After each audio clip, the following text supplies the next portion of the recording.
সময়টা 1960 সাল। মহানায়ক উত্তম কুমার ধীরে ধীরে নিজেকে রোম্যান্টিক নায়কের ইমেজ থেকে বার করতে চাইছেন।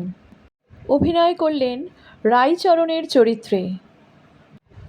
বিশ্ববরেণ্য কবি রবীন্দ্রনাথ ঠাকুরের কালজয়ী ছোট গল্প খোকাবাবুর প্রত্যাবর্তন।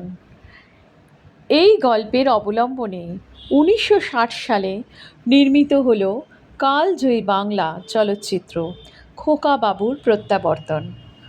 অগ্রদূত পরিচালিত এই ছবিতে রাইচরণের ভূমিকায় হৃদয়স্পর্শী অভিনয় করলেন উত্তম কুমার।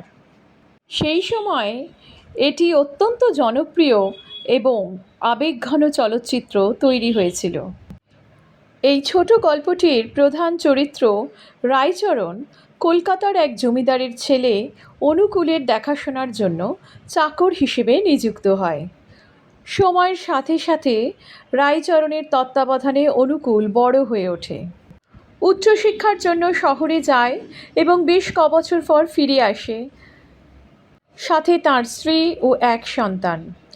রাইচরণের নিজের কোনো সন্তান ছিল না, তাই অনুকূলের ছেলেকে নিজের সন্তানের মতোই দেখত। বর্ষাকালে একদিন এই ছোট্ট শিশুটি রাইচরণের সাথে নদীর তীরে বেড়াতে গিয়েছিল। যে সময় রাইচরণ শিশুটির জন্য ফুল তুলতে যায়, সেই সময় দুর্ভাগ্যবশত শিশুটি নদীর জলে ডুবে যায়। এই মর্মান্তিক ঘটনার জন্য রাইচরণকে দায়ী করা হয়। এই ছোট্ট শিশুকে রাইচরণ তার নিজের সন্তানের মতনই ভালোবাসত। কোনো দোষ না থাকা সত্ত্বেও রাইচরণকে দোষী সাব্যস্ত করা হয় এবং তাকে চাকরি থেকে বরখাস্ত করা হয়। 1 বছর পরে রাইচরণের স্ত্রী একটি পুত্র সন্তানের জন্ম দেন এবং তারপর মারা যান। শিশুটি ছোট এবং খোকাবাবুর মৃত্যুর 1 বছর পর জন্মেছিল, তাই রাইচরণ তাকে ছোট্ট মনিব ফিরে এসেছেন বলে মনে করেন। সে তার সন্তানকে ছোট মনিবের মতো আদর যত্ন করে এবং শিক্ষা দেয়। দুঃখজনক বিষয় এটাই যে সেই আদুরে ছেলেটি রাইচরণের সাথে চাকরের মতো আচরণ করতে শুরু করে। তার সন্তান যখন একটু বড় হলো, তখন তাকে নিয়ে সে অনুকূলের বাড়িতে যায়।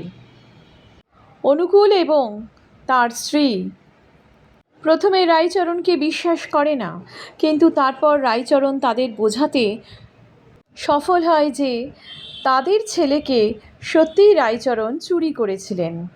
এইভাবে নিজের সন্তানকে বলি দিয়ে রাইচরণ তার প্রতিশ্রুতি রক্ষা করে। রাইচরণ ভৃত্য হিসেবে অনুকূলের বাড়িতে থাকতে চেয়েছিল, কিন্তু অনুকূল তাকে রাখেনি বাড়িতে। পরিবর্তে আর্থিক সাহায্য করার জন্য কিছু টাকা তার বাড়িতে কিছু মাস পরে পাঠায়। তখন রাইচরণের কোনো খোঁজ পাওয়া যায় না এবং মানি অর্ডারটি ফেরত আসে।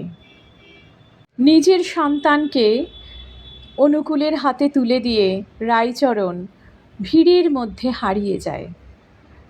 রাইচরণ চরিত্রের মাধ্যমে দেখা গেছে প্রভুর প্রতি একজন ভৃত্যের আনুগত্য কতটা মহান হতে পারে। প্রভুর কাছে করা সততা ও প্রতিজ্ঞা প্রমাণ করতে ভৃত্য কত দূর যেতে পারে। রবীন্দ্রনাথ ঠাকুরের এই ছোট গল্পটি অগ্রদূতের পরিচালনায় এক অসামান্য চলচ্চিত্র হিসেবে দর্শকদের কাছে এলো। রাইচরণের ভূমিকায় হৃদয়স্পর্শী অভিনয় করে উত্তম কুমার দেখিয়ে দিয়েছিলেন যে শুধুমাত্র রোম্যান্টিক নায়ক নয়, তিনি অভিনেতা হিসেবেও কত বড়। রাইচরণের স্ত্রীর ভূমিকায় অভিনয় করেছিলেন সুমিতা সান্যাল।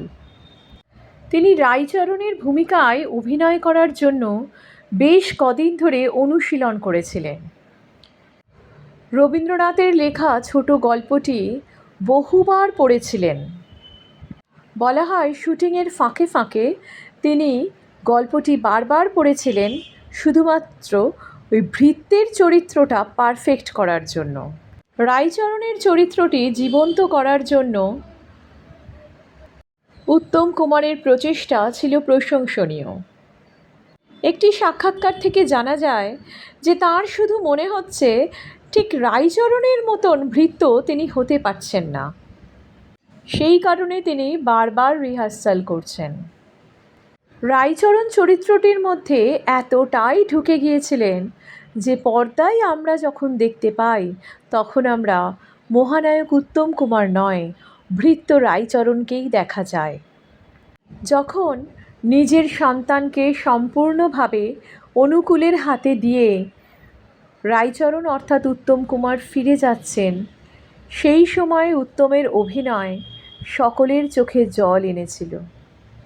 এই আবেগঘন অভিনয় দেখে দর্শকরা আপ্লুত। আর তাই খোকাবাবুর প্রত্যাবর্তন ছবিটি যেমন কাহিনী হিসেবে সকলের কাছে সমাদৃত, তেমন চলচ্চিত্র হিসেবে একটি কালজয়ী চলচ্চিত্রে পরিণত হলো। অগ্রদূত গোষ্ঠীর অসাধারণ পরিচালনার মাধ্যমে একটি ছোট গল্প একটি অনবদ্য চলচ্চিত্রে রূপান্তরিত হলো।